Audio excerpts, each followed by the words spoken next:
I'm Kim, and welcome to Esotouric's podcast, You Can't Eat the Sunshine, for the week of January 12th, 2015.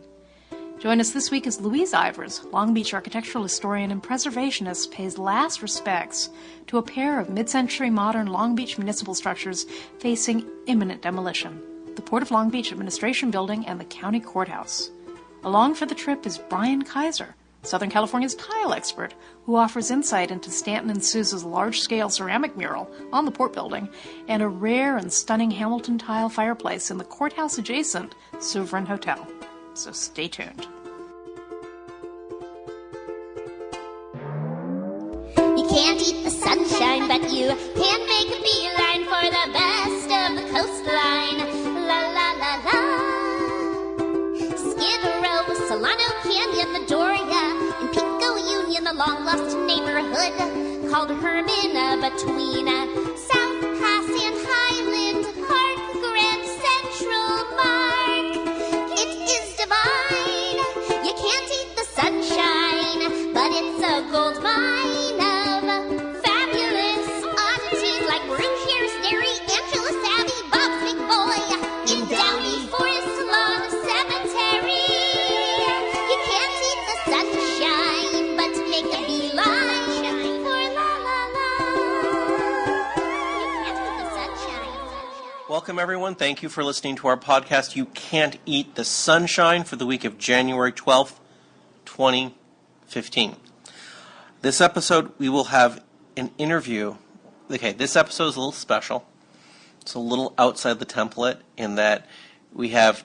Okay, so this episode, we're following Louise Ivers around Long Beach, and she's pointing out imminent buildings that are about to be demolished. It's not funny. It's very serious, but we're trying to give it some pacing that is amusing and engaging. So you'll listen. We're going to go with her to two buildings: the Port Authority building, which is 1957, and the 1958 courthouse. These are both mid-century modern structures. They're both municipal structures. So city. Well, the Port Authority is an autonomous municipal entity that's already decided to demolish it. City Hall has decided to demolish the courthouse. We're going to talk about it. Brain Kaiser, because he loves Long Beach and tile, is in the car and is talking about the mural at the Port Authority building, which the Port Authority said they're going to save. He's going to talk about this amazing mural.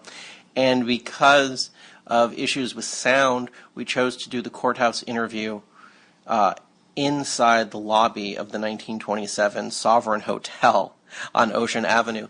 And as we were about to start the interview, it's like, oh, hey, Brian. Okay, I didn't just. Okay. So as Louise and I were setting up the microphone to do the interview, Brain Kaiser was drooling over the Hamilton tile fireplace in the lobby of the Sovereign Hotel, and I said, oh, maybe we should do an interview about this too when we're done talking about the courthouse. He says, yes. Oh my God, this is so important. So it's a very organic process today. I hope you'll enjoy it, and that's a very roundabout way to get to the Pishka Maven. And Happy New Year, darling. Happy New Year, darling. What on earth does that lead into? Oh, wait, I get it. Because you're like picking people up and driving them around. And if people love this show and would like to help us continue to do this work in Southern California history and preservation, they are welcomed, but not required, of course, to contribute a little something into the Pishka, the digital tip jar associated with this podcast. And if you were to make such a donation, it would help us with gasoline and chili relleno burritos and the occasional cup of strong coffee to keep me sane while, Richard, you just have so much fun with the preservation people that we know. So your contributions, never obligatory, always appreciated. Thank you for your support. You had some success on Vintage Row while we were out at these sites. Not wanting to give too much of our private lives away. Well, I mean, since you bring it up, Richard, I was very much in need of a new dress because we had a fight. Richard, we do sometimes have fights. We're very passionate people. And this fight over something, it was like the website or something. I don't even know or care. But it resulted It was the view that's automatically generated in the Lava Weekly newsletter and the formatting issues that have come up since I upgraded the site. Oh, it's the thing where if I italicize something on the Lava website, it ends up looking really bad in the newsletter. Yeah, I was really mad about that. So I was so mad about that, I forgot I had hand washing outside on the rack drying, and the raccoons destroyed 3 vintage dresses. So yeah, while you guys were doing this podcast interview, I was on Retro Row, and I found 1 dress. So I think it's still raccoons 2, Kim 1, but you can do more podcast interviews in Long Beach and drop me off on Retro Row, and that would be okay. Yeah, we're gonna Louise, oh, she's like my favorite person in the world. She's so great. Yeah, we're gonna do just looking ahead to that. So we're probably going to identify a drive around with Brian and Louise. One more that's modern and modernism and tile. And then we're going to do another whole integral episode, 2 interviews back to back with Nathan and Louise. Because we're going to do a Train in Williams Long Beach episode. No. Well, you better wait a few months for that. Because, yeah. No, we Nathan and I have a lot of work to do. You're not kidding, baby. Okay, so it's good to be back. We took a couple weeks. So can we talk about that? We took a couple weeks off, feeling good, feeling rested. 25th was a lot to do.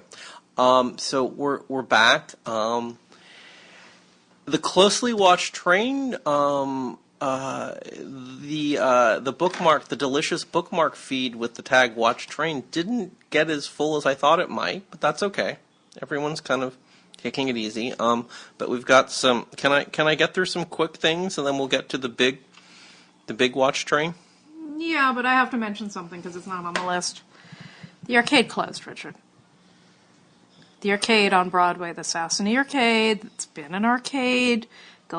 It's kind of hard to nail it down, but, Bukowski said it had been a penny arcade in the 40s. People on the street said to us, yeah, this place goes back to the 30s. Obviously, it's a Barker Brothers showroom, but it seems like part of that storefront has been an arcade for almost a century, and it ain't no more because Broadway's on its way up and everybody's buying in, right?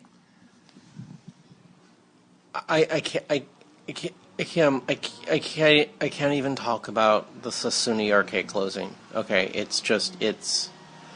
okay. So the Christmas holiday. Okay, so first of all, everyone should know that growing up, my mother routinely would set the Christmas tree on fire and throw it out the window.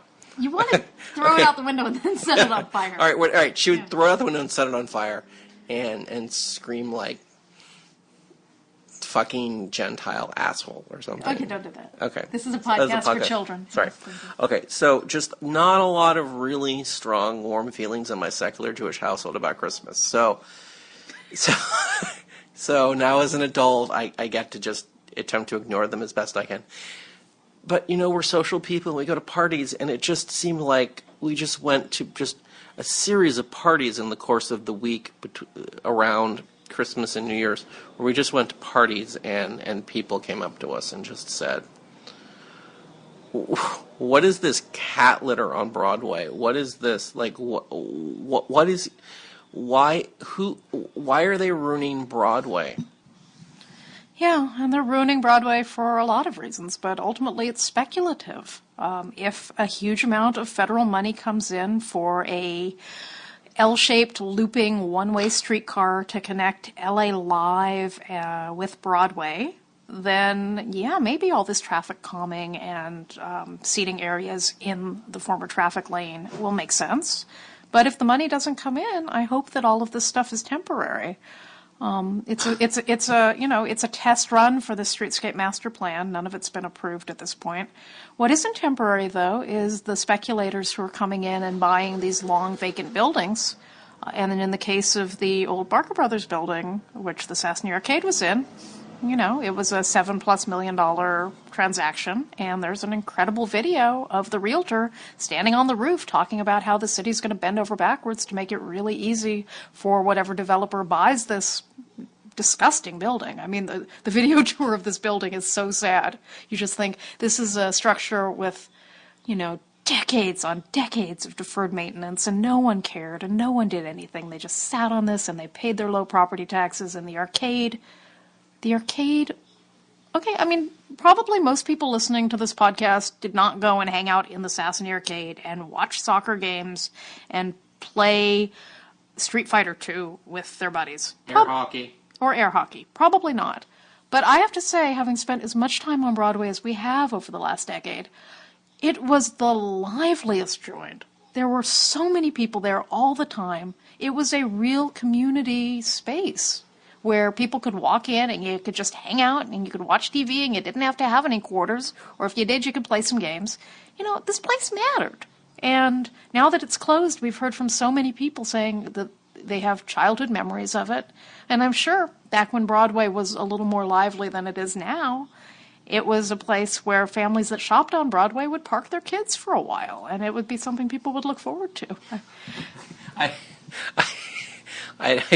don't think these people would have to be pretty, yes, they would have to be over 50, because I don't think anyone would park their child in the Sassany Arcade in the 80s when I first went there. I certainly... you spend less time on social media than I do. Okay. A lot of people hung out there. Maybe they hung out there as teenagers. Maybe their moms didn't know they were there. I'm sure they used to have good pinball, and I would have hung out there too. They did. Okay. I don't think anyone left their 6-year-old at the Sassany Arcade in 1984. Probably not what I meant. That's okay. We need to move on. Gut wrenching. Just okay. We'll used to it. We'll include the link. Just to sort of make a sense of this and sort of give us some closure. When the developers say the city's going to bend over backwards to make it easy for them, what they're talking about is the City of Los Angeles Planning Department is adopting a toolkit for downtown. They're actually changing the building code for downtown, which is a good thing, and it's acting as a carrot to encourage developers to preserve buildings. What the developers need to also understand is that there are some pretty significant sticks, but as we're seeing in 2014, these sticks, in my opinion, could be a little bigger. Or a little more visible. Yeah, so it's a very... this is the moment of truth, in my opinion. This is why we're lingering us. This is the moment of truth when Jose Huizar has no more money to spend from the discretionary fund or allocated funds for the temporary work, and the developers have to come in and do the work they need to do. And the city, the planning department, Office of Historic Resources, and the developer get into this very complicated dance. And this is when the private property ownership on Broadway and decades of deferred maintenance by slumlords is really gonna, it's all gonna. And you know, we've been hearing reports of decorative details falling off of buildings on Broadway. You know, it's not funny. Yeah. No one is. If something of value and import to a structure falls on the sidewalk and someone walks away with it, that's it.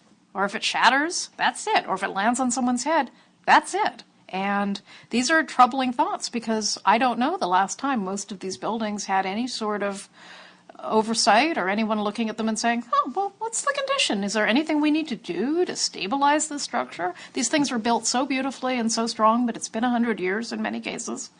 And this is when the rubber hits the road. Okay, Kim, we're okay. I just opened the escape hatch here. Okay, we're okay.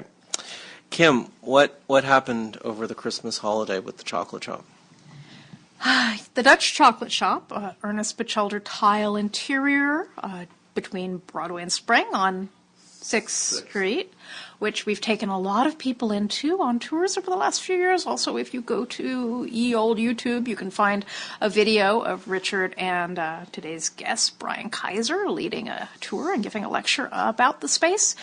It's, for the past few years, been in the care of a gentleman named Charles Aslan. You may know him as Charlie of the Chocolate Shop from the front page Los Angeles Times column 1 story about his desire to restore and revive this now 101-year-old cafeteria, which was originally a chocolate shop and a hot chocolate shop, and was most recently, before it was completely broken up into little storefronts,